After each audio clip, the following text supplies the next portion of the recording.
Hi friends, ఈరోజు story వచ్చేసి ఈ నాన్నలు ఇలా ఎందుకుంటారో. ఇక స్టోరీలోకి వెళ్తే, చాచా మా నాన్న ఈ మధ్య మరీ ఎక్కువగా చేస్తున్నారు.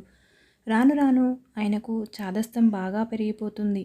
నన్ను ఇంత చీప్గా చూస్తున్నారు. జాబ్ లేదనే కదా నా చదువు అయిపోయి 6 నెలలే అవుతుంది. రూమ్లో నుంచి బయటకు వస్తానో లేదో. ఏంట్రా, రూమ్లో లైట్ అలాగే ఉంది, ఆఫ్ చేసి రావచ్చుగా అని గంభీరంగా చెప్తారు.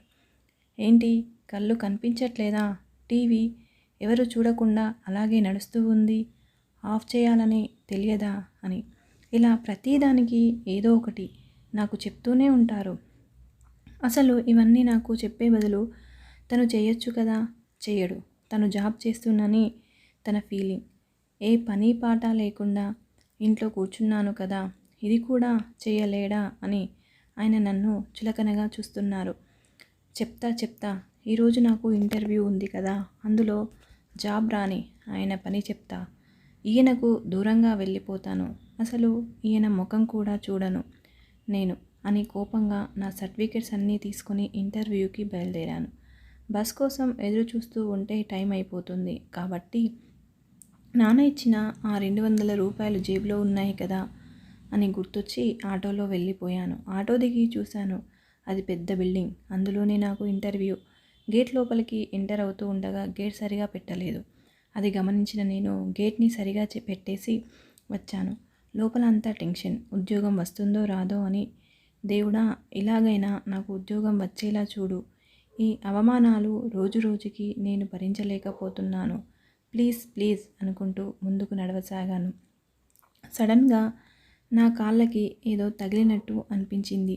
కిందకి చూస్తే వాటర్ పైపు. అది గార్డెన్లో మొక్కలకి పడాల్సిన నీళ్లు పైపు కిందకి జారి అది దారిలో పడింది. అది చూసి అయ్యో, వాటర్ అంతా వేస్ట్ పోతుంది అని ఆ మొక్కలకి ఆ పైపు పెట్టేసి టెన్షన్తో ఆఫీస్ రూమ్లోకి అడుగుపెట్టాను. అక్కడ చూస్తే ఎవరూ లేరు. రిసెప్షన్లో అంతా ఖాళీగా ఉంది. ఇంకా ఎవరూ రానట్టున్నారు. నేనే ఫస్ట్ వచ్చానేమో అనుకుని కూర్చున్నాను. సర్టిఫికెట్స్ ఒకసారి అన్నీ ఉన్నాయా లేదా అని వాటిని తీస్తూ ఉండగా పైన ఉన్న ఫ్యాన్ గాలికి అవన్నీ చెల్లాచెదురుగా అవబోతున్నాయి. అది గమనించిన నేను సర్టిఫికెట్స్ ఇప్పుడు ఏం చూడొద్దులే, ఇంటి దగ్గర చూసుకుని వచ్చాను కదా అన్నీ లోపల పెట్టేసుకుని అటు ఇటు చూశాను. ఆ గోడపై ఇలా రాసి ఉంది, ఇంటర్వ్యూ 2nd ఫ్లోర్ అని. 2nd flora? అమ్మా, అక్కడికి వెళ్ళాలి, ఆల్రెడీ అందరూ వచ్చేసి ఉంటారు అని గబగబా పైకి వెళ్ళబోతూ కింద ఎవరూ లేరు, అనవసరంగా ఫ్యాన్ తిరుగుతూ ఉంది అని ఫ్యాన్ ఆఫ్ చేసి వెళ్ళాను. చూస్తే నాకంటే ముందే అక్కడ చాలామంది కూర్చుని ఉన్నారు. ఇంటర్వ్యూకి ఒక్కొక్కరిని ఇంటర్వ్యూ చేయడం కోసం లోపలికి పిలుస్తున్నారు. అందులో వారు ఏ క్వశ్చన్స్ అడుగుతున్నారో తెలుసుకుందామా, వాళ్ళు బయటికి వచ్చాక అని ఎదురు చూశాను. కానీ లోపలికి వెళ్ళిన వారు అటు నుండి అటే వెళ్ళిపోతున్నారు. అటు నుండి బయటికి వెళ్ళడానికి వేరే దారి ఉన్నట్టుంది. నాలో ఇంకా టెన్షన్ పెరిగిపోతుంది. వాళ్ళు ఏం క్వశ్చన్స్ అడుగుతారో, ఈ జాబ్ వస్తుందో రాదో అని చివరగా నా పేరు పిలిచారు. నన్ను లోపలికి రమ్మన్నారు. దేవుడికి దండం పెట్టుకుంటూ లోపలికి వెళ్ళాను. నాకు ఎలాగైనా ఈ జాబ్ రావాలని అనుకుంటూ ఇంటర్వ్యూ చేయడానికి 4 వ్యక్తులు కూర్చుని ఉన్నారు. వారిని చూడగానే నేను నన్ను నమస్కరించాను. నా పేరు చెప్పి పరిచయం చేసుకున్నాను. ఇక నా సర్టిఫికెట్స్ ముందు పెట్టాను. కానీ వాళ్ళు నా సర్టిఫికెట్స్ చూడకుండా, అవసరం లేదు నీ సర్టిఫికెట్స్, మేమేమీ చూడము అన్నారు. దాంతో ఇక నాకు అనిపించింది, నాకంటే ముందు ఇంటర్వ్యూ చేసిన వాళ్ళు ఎవరో ఒకరు సెలెక్ట్ అయిపోయినట్టు ఉన్నారు. ఇక నాతో పని ఏముంది, అందుకే నా సర్టిఫికెట్స్ చూడట్లేదు. మళ్ళీ మా నాన్నగారి చాదస్తం భరిస్తూ ఉండాలి అనుకుంటూ బాధపడుతూ ఉన్నాను. అప్పుడే వారు అన్నారు, నువ్వు ఈ జాబ్కి ఆల్రెడీ సెలెక్ట్ అయిపోయావు కాబట్టి నీ సర్టిఫికెట్స్ చూడాల్సిన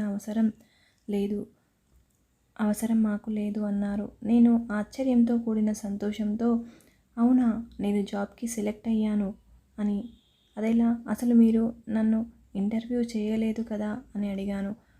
దానికి వారు ఒక చిన్న చిరునవ్వు నవ్వి వారి వైపు ఉన్న ల్యాప్టాప్ని నా వైపు తిప్పి అందులో ఉన్న వీడియోని చూపించారు. అందులో నేను ఆఫీస్లోకి ఎంట్రీ అయినప్పుడు వేసిన గేట్ పెట్టడం, రేపు నీ మొక్కలకి పెట్టడం, ఫ్యాన్ ఆఫ్ చేయడం లాంటివి ఉన్నాయి. ఇవి వారు నాకెందుకు చూపిస్తున్నారు నాకు అర్థం కాలేదు. అదే అడిగాను. అప్పుడు వారన్నారు, ఈ జాబ్కి కావాల్సింది చదువుతో పాటు బాధ్యతలు కూడా నిర్వర్తించే సామర్థ్యం కావాలి. అది నీలో మేము చూసాము. తమ బాధ్యతలు సక్రమంగా నిర్వర్తించడం తెలిసిన వ్యక్తి జీవితంలో ఏ పని అయినా సక్రమంగా నిర్వహించి విజయం సాధించగలరు. ఈ కంపెనీకి అలాంటి వారే కావాలి. అందుకే నిన్ను సెలెక్ట్ చేశాము అన్నారు. వాళ్ళప్పుడు మూసుకున్న కళ్ళు తెరిచాయి నాకు అనుకున్నాను. ఎందుకంటే రోజు నాన్న నాకు ఇంట్లో ఆ పనులే చెప్పేవారు. చెబుతూ ఉంటే ఆయనకు చాదస్తం పెరిగిపోయిందని అనుకున్నాను. కానీ నాకు బాధ్యతలు ఎలా నిర్వర్తించాలో నాకు తెలియకుండానే నాకు నేర్పిస్తున్నారని అన్న విషయం గుర్తించలేకపోయాను. ఆ చిన్న చిన్న విజయాలే జీవితంలో తెలియకుండానే ఏదో పెద్ద పెద్ద బాధ్యతలను సక్రమంగా నిర్వర్తించే సామర్థ్యాన్ని మనసులో నింపగలవు అని ఇప్పుడే నాకు అర్థమైంది. నాన్న ఏదో అంటున్నారు అనుకున్నాను. కానీ నాకంటే ఎక్కువగా నా గురించి నాకన్నా తల్లిదండ్రులు ఆలోచిస్తారు అని ఇప్పుడే అర్థమైంది. వాళ్లకు ఏమీ తెలియదు అనుకున్నాను. వాళ్ళకంటే నేనే ఎక్కువ చదివాను. నాకే అన్ని విషయాలు చెప్తూ ఉంటారు. నాకు ఏదో తెలియనట్టు అని అనుకున్నాను. కానీ ఇప్పుడు తెలిసింది, జీవితంలో పాఠాలు నేర్పించడానికి చదివే ముఖ్యం కాదు అని, వాళ్ళ అనుభవాలే మనకు నేర్పించే పాఠాలు అని. Thank you for watching. ఈ స్టోరీ మీకు నచ్చినట్లయితే లైక్ చేయండి, షేర్ చేయండి, కామెంట్ సెక్షన్లో కామెంట్ చేయండి.